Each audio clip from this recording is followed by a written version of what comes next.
हाँ, तो चलो विद्यार्थी मित्रों, कक्षा 10 विषय विज्ञान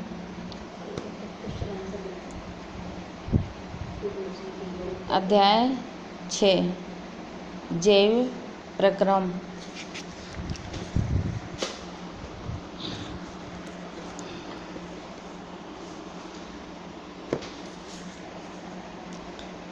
हम सजीव और निर्जीव में कैसे अंतर स्पष्ट करते हैं।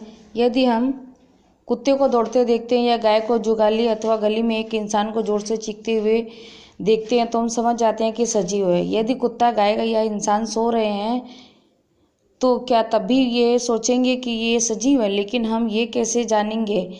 हम उन्हें सांस लेते देखते हैं और जान लेते हैं कि वे सजीव है। पौधे के बारे में हम कैसे जानेंगे कि वे सजीव हैं?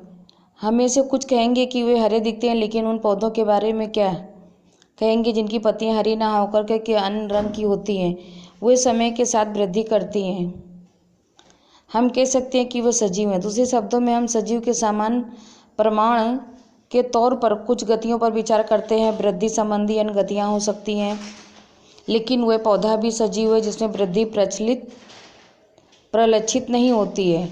किंतु कुछ जंतु श्वास तो लेते हैं, परंतु जिनमें गति स्पष्ट रूप से नहीं दिखाई देती है, वे भी सजीव हैं। अतः दिखाई देने वाली गति जीवन के परिभाषित लक्षण के लिए पर्याप्त नहीं है। अति सूक्ष्म स्केल पर होने वाली गतियाँ आंखों से दिखाई नहीं देती। उदाहरण के लिए अणुओं की गतियाँ, ये दृश्य आणविक गति जीवन के लिए आवश्यक है। जीव विज्ञानी से करें तो उसका उत्तर सकारात्मक होगा। वास्तव में विषाणु के अंदर आणविक गति नहीं होती है जब तक वे किसी कोशिका को संक्रामित नहीं करते हैं। अतः इसी कारण ये विवाद बना हुआ है कि वे वास्तव में सजीव है या नहीं। जीवन के लिए एक आणविक गतियाँ आवश्यक है। पूर्व कक्षाओं में आप देख चुके हैं कि सजीव की संरचना संगठित है। वे उत्तक भी हो सकते हैं। उत्तकों में कोशिकाएं होती हैं। उत्तकों में छोटे घटक होते हैं। सजीवों की ये संगठित एवं सुव्यवस्थित संरचना समय के साथ साथ पर्यावरण के प्रभाव के कारण विघटित होने लगती है।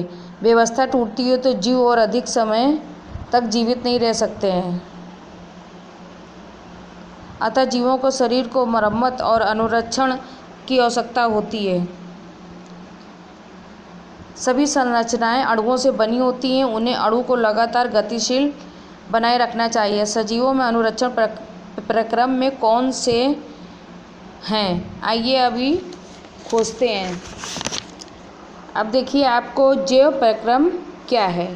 अभी आपने सजीव और निर्जीव पढ़ा, उसके अंदर हमारे जैव प्रक्रम किस प्रकार से हैं, ये क्या हैं, कैसे हैं। जीवों का अनुरक्षण कार्य निरंतर होना चाहिए। उस समय भी चलता रहना चाहिए जब कोई विशेष कार्य नहीं करते हैं। जब हम सो रहे हों अथवा कक्षा में बैठे हों, उस समय भी ये अनुरक्षण काम चलता रहना चाहिए। सभी प्रक्रम सम्मिलित रूप से अनुरक्षण का कार्य करते हैं, जैव प्रक्रम कहलाते हैं।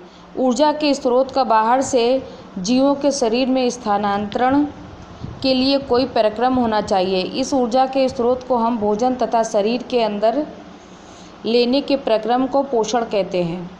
आप ये देख लीजिए, पहले ऊपर प्रश्न आएगा, जैव प्रक्रम किसे कहते हैं, फिर ऊर्जा स्रोत वाला ये पोषण किसे कहते हैं। ऊर्जा के स्रोत का बाहर से जीव के बाहर में स्थानांतरण के लिए कोई प्रक्रम होना चाहिए। उस ऊर्जा के स्रोत को हम भोजन तथा शरीर के अंदर लेने के प्रक्रम को पोषण कहते हैं।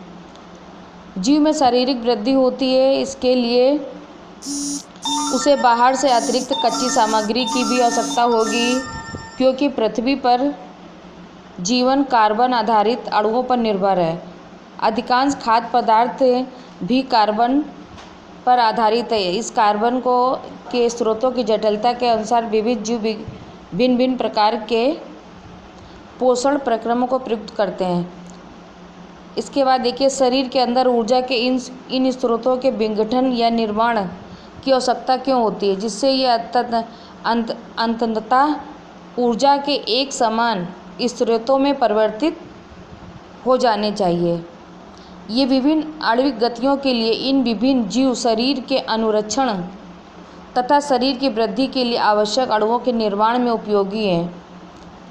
इसके लिए शरीर के अंदर रासायनिक क्रियाओं की एक श्रृंखला की आवश्यकता होती है, उपचयन और अपचयन।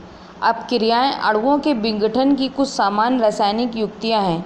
इसके लिए बहुत से जीव शरीर के बाहरी स्रोत से ऑक्सीजन प्रयुक्त करते हैं। शरीर के बाहर से ऑक्सीजन को ग्रहण करना तथा कोश की आवश्यकता के अनुसार खाद्य स्रोत के विघटन में उसका उपयोग श्वसन कहलाता है। अब श्वसन किसे कहते हैं, इसका क्वेश्चन बनेगा और इस पॉइंट के अंदर से आपको लिखना है श्वसन किसे कहते हैं।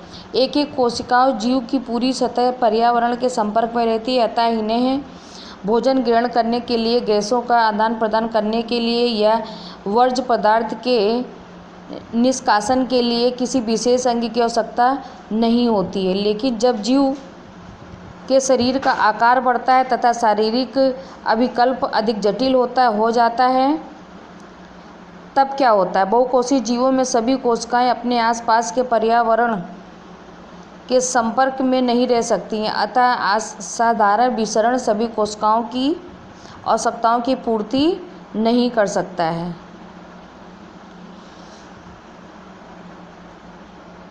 हम पहले भी देख चुके कि बहुकोशिकीय जीवों में विभिन्न कार्यों को करने के लिए भिन्न भिन्न अंग विशिष्टीकृत होते हैं। विशिष्टीकृत ऊतकों से तथा जीव के शरीर में उनके संगठन से परिचित हैं। इसमें कोई आश्चर्य नहीं है कि भोजन तथा ऑक्सीजन का अंतःग्रहण ये विशिष्टीकृत ऊतकों का कार्य है। यद्यपि भोजन एवं ऑक्सीजन का अंतःग्रहण कुछ विशिष्ट अंगों के द्वारा ही होता है। तो विद्यार्थी मित्रों, आपने इतना पढ़ा। इस पैराग्राफ में 2 क्वेश्चन आपके आए। ये प्रश्न आपको ब्लूप्रिंट से जो लिखे हुए दिख रहे हैं, इनको आप स्वयं हल कीजिए।